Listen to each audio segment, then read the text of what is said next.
René Guénon, Introduction générale à l'étude des doctrines hindoues. Deuxième partie,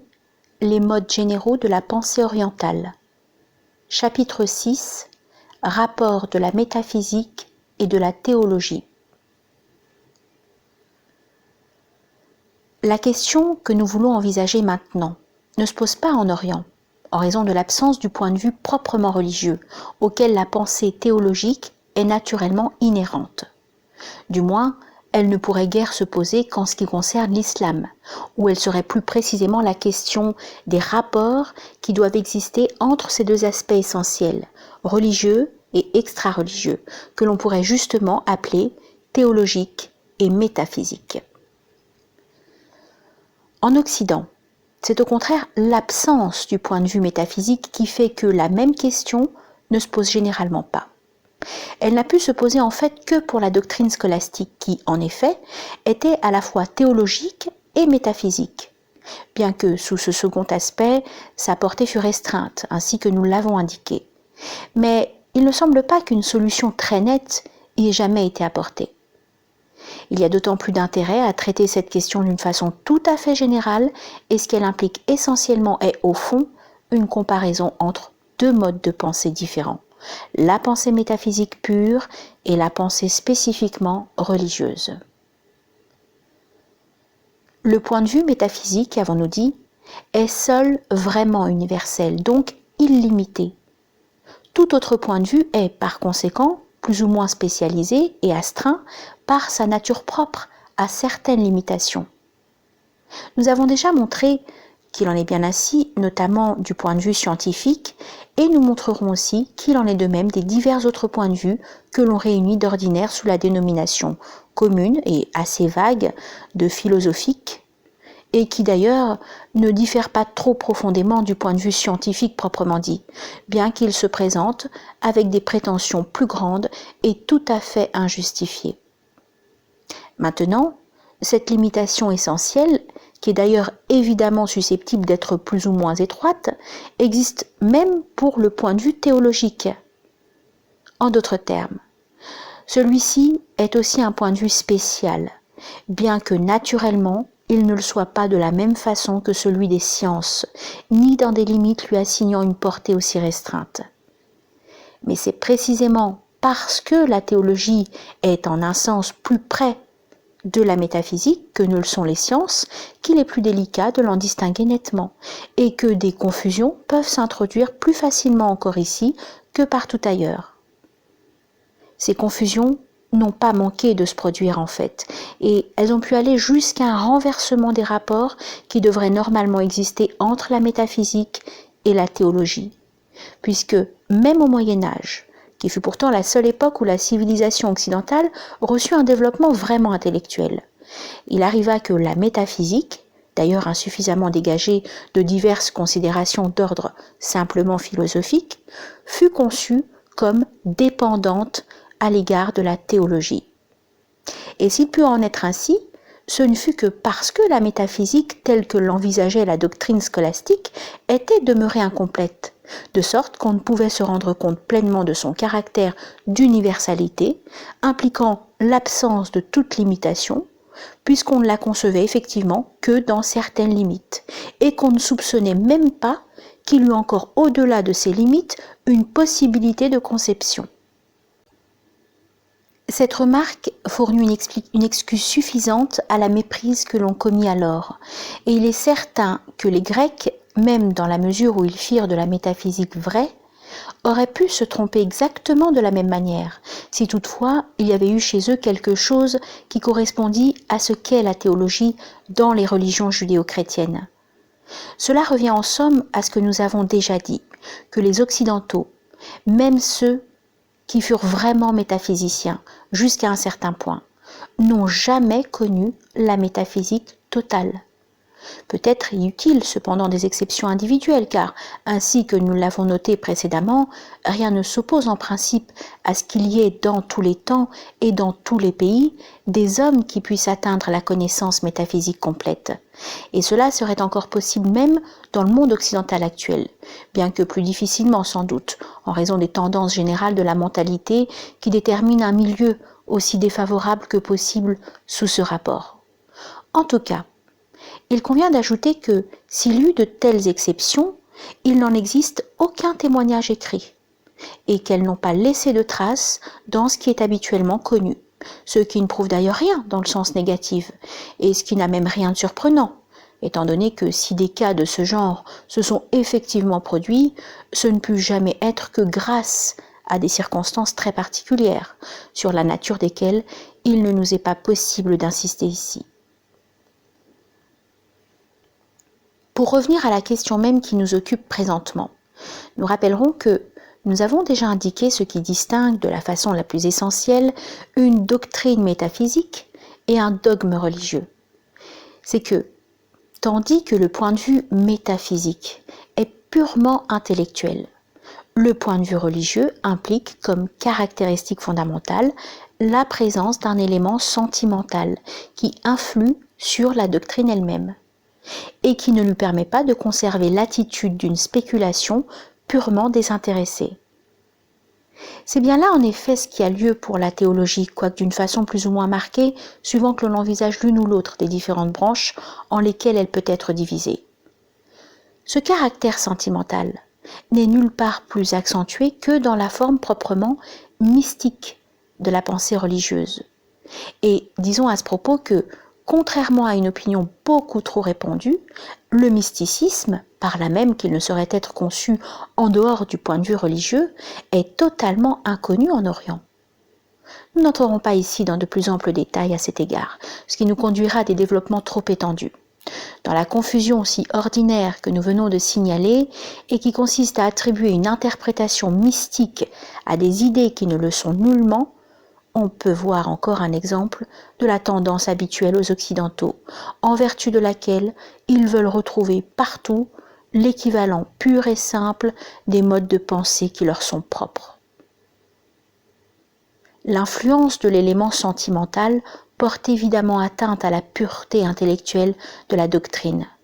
et elle marque en somme, il faut bien le dire, une déchéance par rapport à la pensée métaphysique, déchéance qui d'ailleurs, là où elle s'est produite principalement et généralement, c'est-à-dire dans le monde occidental, était en quelque sorte inévitable, et même nécessaire en un sens, si la doctrine devait être adaptée à la mentalité des hommes à qui elle s'adressait spécialement, et chez qui la sentimentalité prédominait sur l'intelligence, prédominance qui a d'ailleurs atteint son plus haut point dans les temps modernes. Quoi qu'il en soit, il n'en est pas moins vrai que le sentiment n'est que relativité et contingence, et qu'une doctrine qui s'adresse à lui et sur laquelle il réagit ne peut être elle-même que relative et contingente. Et ceci peut s'observer particulièrement à l'égard du besoin de consolation auquel répond pour une large part le point de vue religieux. La vérité en elle-même n'a point à être consolante. Si quelqu'un la trouve telle, c'est tant mieux pour lui,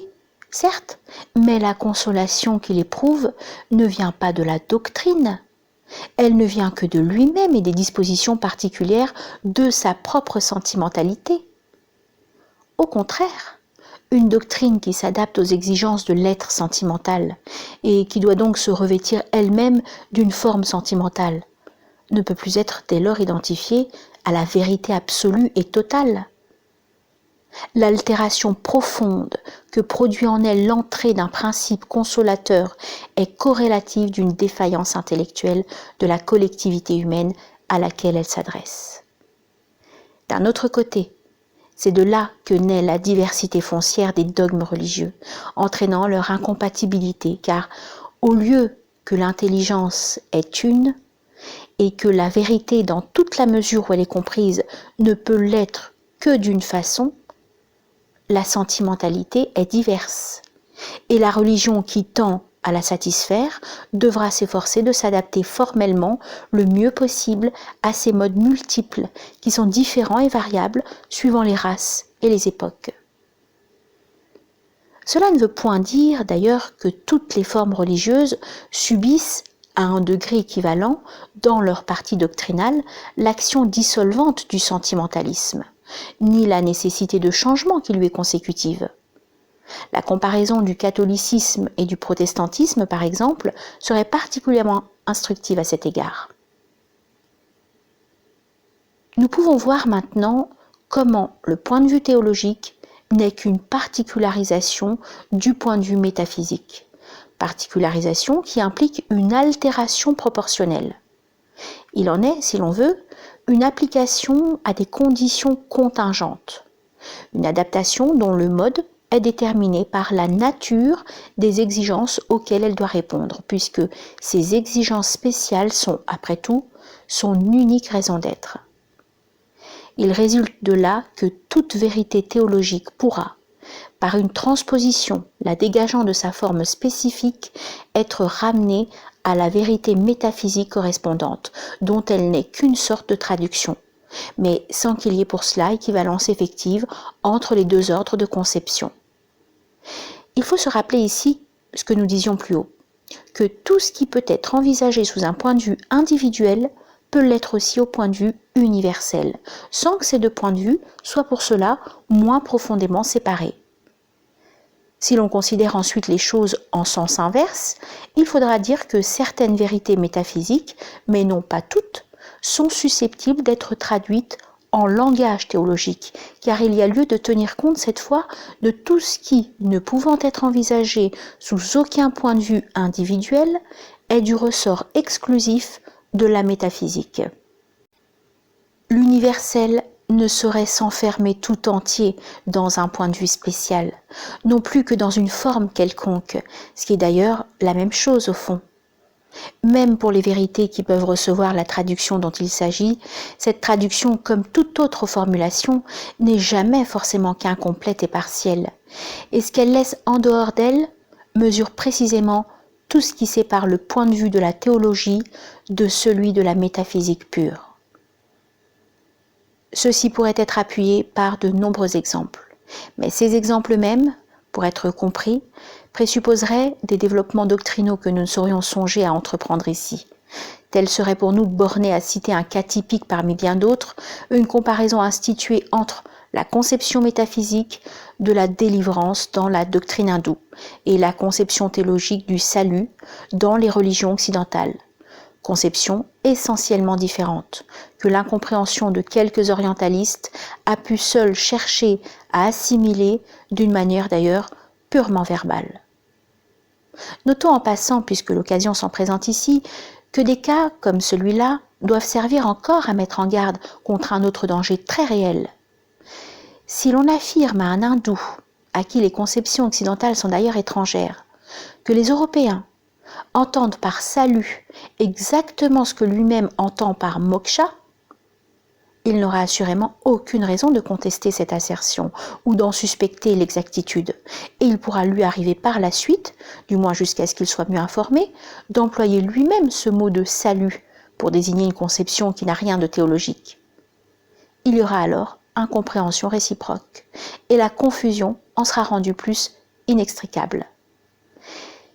Il en est tout à fait de même pour les confusions qui se produisent par l'assimilation non moins erronée du point de vue métaphysique avec les points de vue philosophiques occidentaux. Nous avons en mémoire l'exemple d'un musulman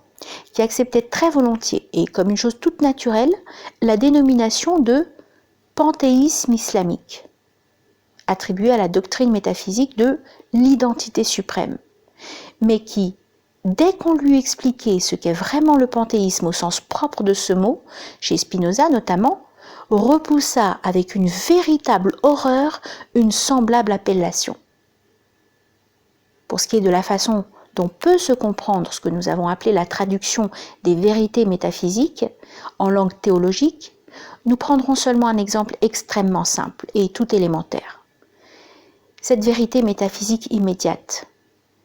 l'être est, si on veut l'exprimer en mode religieux ou théologique, donnera naissance à cette autre proposition, Dieu existe, qui ne lui serait strictement équivalente qu'à la double condition de concevoir Dieu comme l'être universel. Ce qui est fort loin d'avoir toujours lieu effectivement et d'identifier l'existence à l'être pur, ce qui est métaphysiquement inexact. Sans doute cet exemple, par sa trop grande simplicité, ne répond pas entièrement à ce qu'il peut y avoir de plus profond dans les conceptions théologiques. Tel qu'il est, il n'en a pas moins son intérêt, parce que c'est précisément de la confusion entre ce qui est impliqué respectivement dans les deux formules que nous venons de citer. Confusion qui procède de celle des deux points de vue correspondants. C'est de là, disons-nous, que sont résultées les controverses interminables qui ont surgi autour du fameux argument ontologique, lequel n'est déjà lui-même qu'un produit de cette confusion. Un autre point important que nous pouvons noter tout de suite à propos de ce même exemple, c'est que les conceptions théologiques, n'étant point à l'abri des influences individuelles comme le sont les conceptions métaphysiques pures, peuvent varier d'un individu à un autre, et que leurs variations sont alors fonction de celle de la plus fondamentale d'entre elles, nous voulons dire de la conception même de la divinité. Ceux qui discutent sur des choses telles que les preuves de l'existence de Dieu devraient tout d'abord, pour pouvoir s'entendre, s'assurer que, en prononçant le même mot Dieu, ils veulent bien exprimer par là une conception identique. Et ils s'apercevraient souvent qu'il n'en est rien, de sorte qu'ils n'ont pas plus de chances de tomber d'accord que s'ils parlaient des langues différentes. C'est là surtout dans le domaine de ces variations individuelles dont la théologie officielle et savante ne saurait d'ailleurs à aucun degré être rendue responsable, que se manifeste une tendance éminemment anti-métaphysique qui est presque générale parmi les occidentaux et qui constitue proprement l'anthropomorphisme. Mais ceci appelle quelques explications complémentaires qui nous permettront d'envisager un autre côté de la question.